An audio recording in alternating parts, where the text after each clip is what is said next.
We'll now move to our first question, and you have 2 minutes to respond.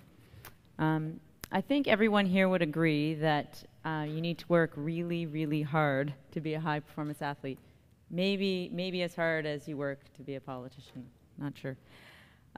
Almost as hard as it is to be a politician.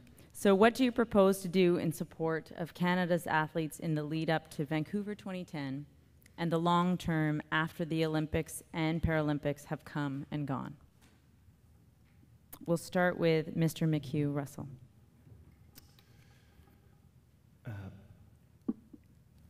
Our high-performance athletes do work very hard, and I'm not going to claim that I work as hard as any of them. What we really need on this issue is leadership, and what leadership means is consistent, long-term, sustainable funding.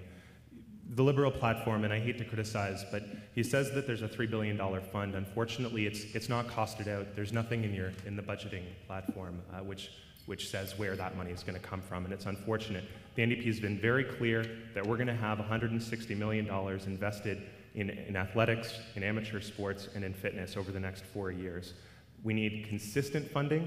It's long-term funding. It's pegged to Health Canada funding, and I think that that's at the core of making sure that that money is going to exist in the long term.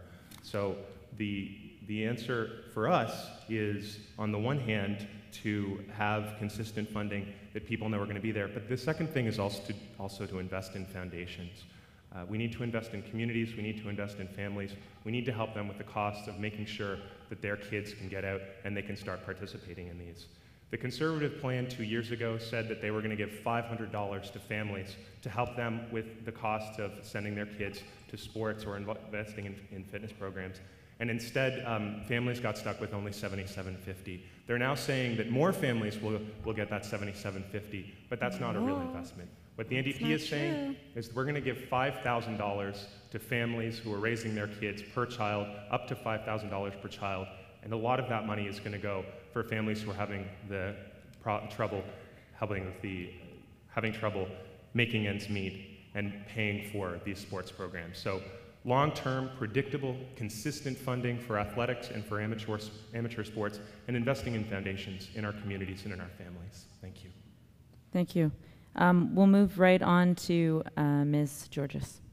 Thanks very much. Right now, Sport Canada, it's the single largest contributor to sport in the country, and it's at its highest level of $166 million a year, and I'm proud of that. Just to contradict down the end here, I said very clearly in my remarks at the beginning that we're going to extend this to be a fully refundable credit for families, so it contradicts what my colleague down the table has said, which is absolutely not true.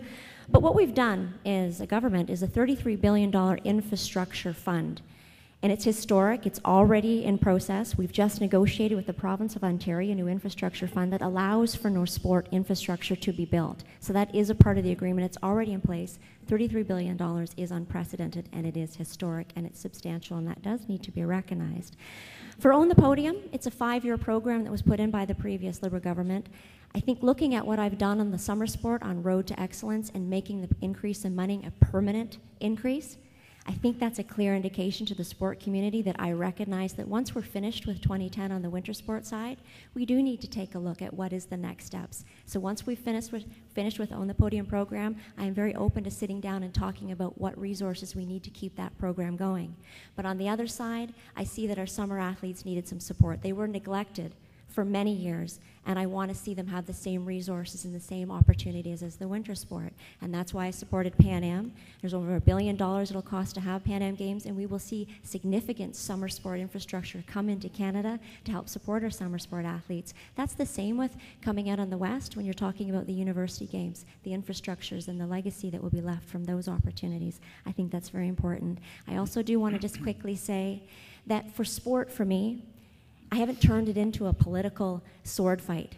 I've really tried to keep it down to where we should be working together. Roger and I have worked together on World Anti-Doping, and I don't think this is the forum where we should be attacking each other. I worked with Minister Best, who's a Liberal minister in the province of Ontario, to secure the Pan Am and work together on that, and that's what we should be doing. Thank you, Ms. Georges, and next we'll have Mr. Kuzner.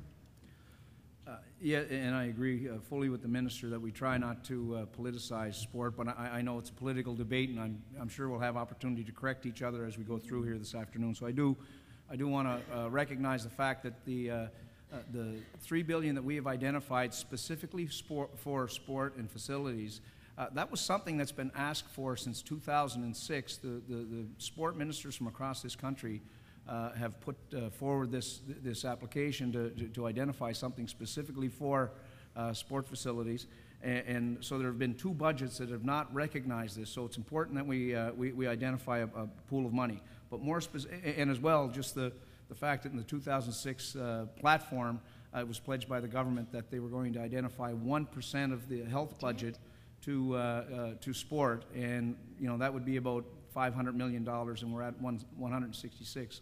So there's still a gap there. But what I want to focus on is the athletes, and the question was more specific to the athletes going forward to 2010. And I agree fully. We're all very much aware of how costs have increased in just running a home. So if you're trying to, feed the Ferns, that is a high-level athlete and a carded athlete, and to eat properly, just the additional costs there. And we can't expect our athletes just in the 4th year of the cycle, to hand them a ticket and a T-shirt and say, we're really behind you all the way.